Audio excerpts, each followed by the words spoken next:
Good morning, everyone. It is Monday, March 8th. It is International Women's Day, and this day is meant to celebrate all of the accomplishments that women have made all around the world. To celebrate here in the library today, I'm going to read a book today called She Persisted Around the World, 13 Women Who Changed History. This book is written by Chelsea Clinton, and it's illustrated by Alexandra Boyner. Now, I have tried several times to read this book and I keep messing up. I'm just going to go forward. Even if I mess up, I will a few times, I'm sure. I'm just going to keep pushing through. The nice thing about this book, it's actually signed by Chelsea Clinton. It is not always easy being a girl anywhere in the world. It's especially challenging in some places.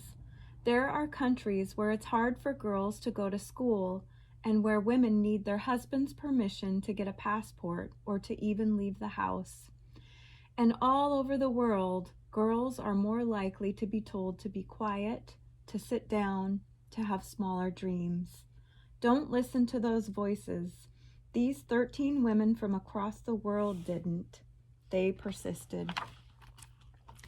At the time, Sor Juana Inés de la Cruz was growing up in Mexico. Most girls did not go to school. After reading and studying on her own, Juana Inés asked her family if she could disguise herself as a boy so she could go to university. They said no.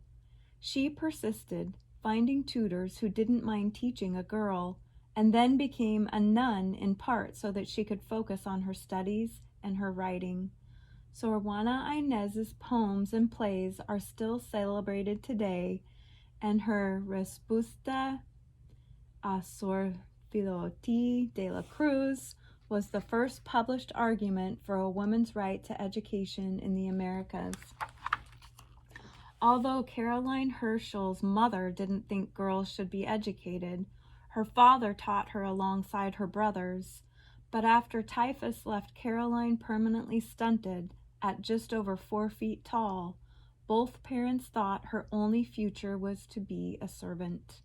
She persisted, leaving her native Germany to live in England with her brother William, who supported her efforts to further educate herself, including in math and astronomy. Together they studied the night sky, and on her own, Caroline became the first woman to discover a comet.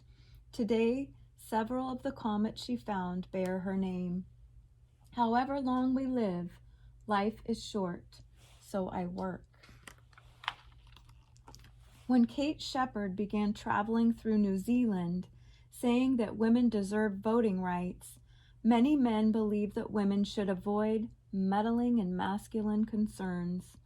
When Kate first tried to get Parliament to give women the right to vote, they didn't listen, even though she brought them many petitions that thousands of women had signed. Still, she persisted, and in 1893, New Zealand became the first country to grant all women, including Indigenous Maori women, the right to vote. We are tired of having a sphere doled out to us, and of being told that anything outside that sphere is unwomanly. We must be ourselves at all risks. Growing up in Poland, Marie Curie knew that because she was a girl, she would have to leave her country to go to college. She persisted, moving to France to pursue her dream of being a scientist. Her work in radioactivity, the way that some materials give off energy, led to her becoming the first woman awarded a Nobel Prize in physics. A few years later, she discovered 2 new elements, one of which she named polonium after her home country. For that work, she won her second Nobel Prize in chemistry. She was the first person in the world, man or woman, to receive 2 Nobel Prizes. Nothing in life is to be feared. It is only to be understood. When Viola Desmond was on a business trip, her car broke down. so she decided to go to the movies while she waited for it to be fixed. But Viola didn't know that in the town she was visiting, only white Canadians were allowed to sit on the movie theater's main floor. When Viola was asked to leave, she persisted in saying that it was her right to sit wherever she wanted. Viola was arrested and spent the night in jail. Her decision to fight the charges against her helped to start the modern civil rights movement in Canada. I didn't realize a thing like this could happen in Nova Scotia or in any other part of Canada. While working in India as a young doctor focused on caring for women, Mary Verghese was in a terrible car accident and lost the use of her legs. Rather than quit medicine, she persisted and shifted her work to the kind of care she could give patients from her wheelchair just as well as anyone could standing up. She focused on rehabilitation, working with people who had lost the use of their legs or faced other challenges after accidents or illnesses. Mary founded the first functional rehabilitation center in India. It still helps patients today. At first, the threads seem so tangled and broken, but I am beginning to think that life may have a pattern after all. After going to law school, Aisha Rateb hoped to become a judge in Egypt, but the then prime minister told Aisha that she couldn't become a female judge. Couldn't, because a female judge would be against the traditions of society.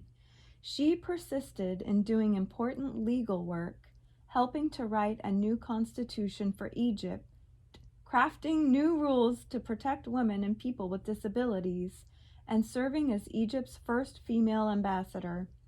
More than 50 years after Aisha was told no, the first woman was appointed to Egypt's highest court, thanks in part to Aisha.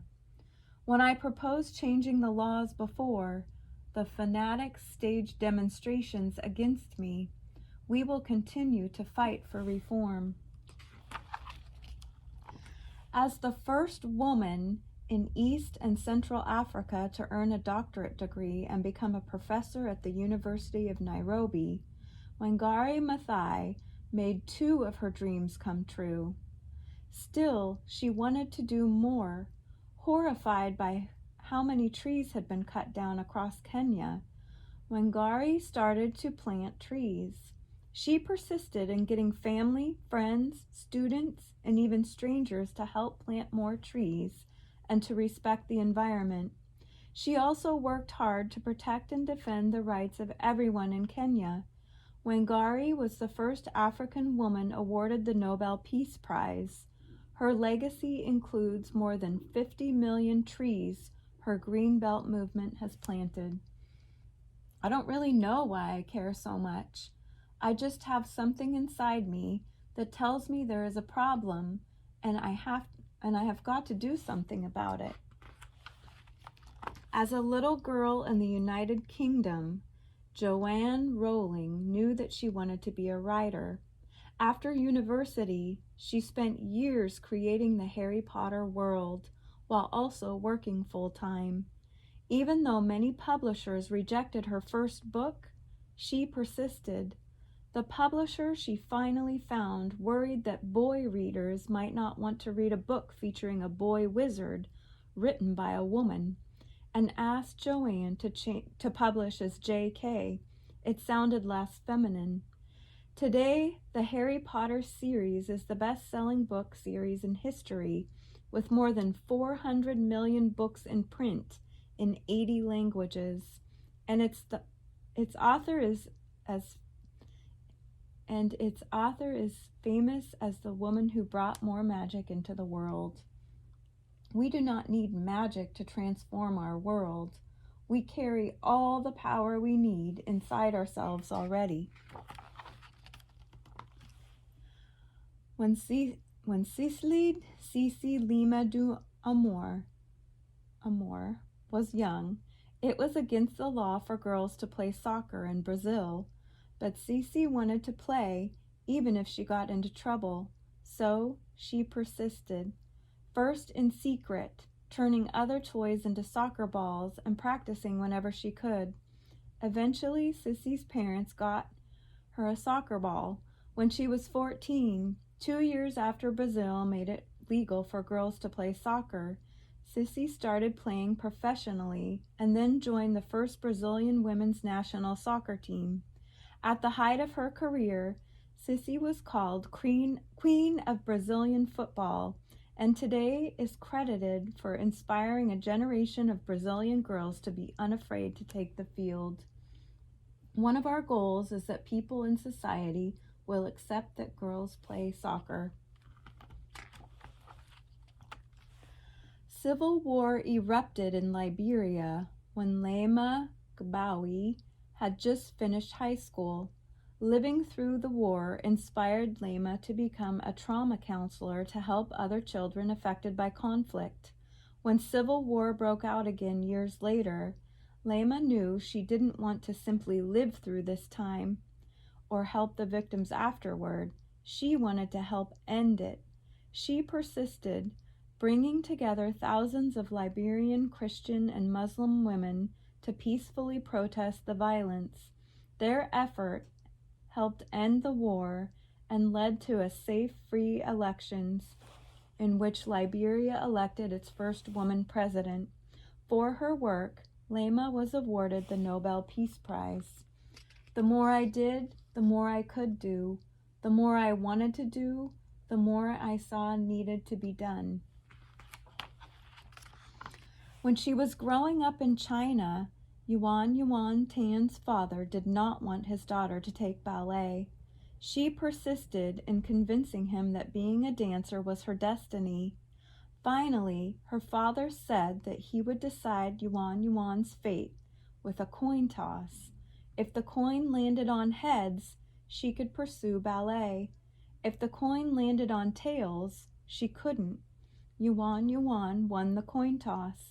She went on to become among the most famous Chinese ballerinas of all time, winning many awards, dancing around the world, and becoming the youngest principal dancer ever at the San Francisco Ballet, where she still performs today.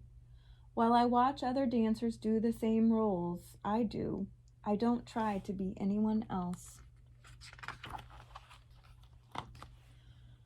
When Malala Yousafzai was 11, she began writing about how much she wanted to get an education, even though some people in her native Pakistan thought girls shouldn't go to school. Malala was threatened many times, but she persisted in writing about her dreams for herself and girls everywhere. When Malala was 15, a man boarded her school bus and shot her, targeting her because of her courage in standing up for a girl's right to go to school. Even after she was hurt, Malala didn't give up. She is the youngest ever Nobel Peace Prize winner and still works hard in the hope that one day every child will be able to go to school, all while she herself is still in school. One child, one teacher, one book, and one pen can change the world. So speak up, rise up, dream big. These women did that and more. They persisted, and so should you. And I'm so sorry that I've messed up so many times. I hope you enjoyed this book. I hope you're inspired by the stories of these women, and I hope you have a great day. I'll see you guys tomorrow. Bye.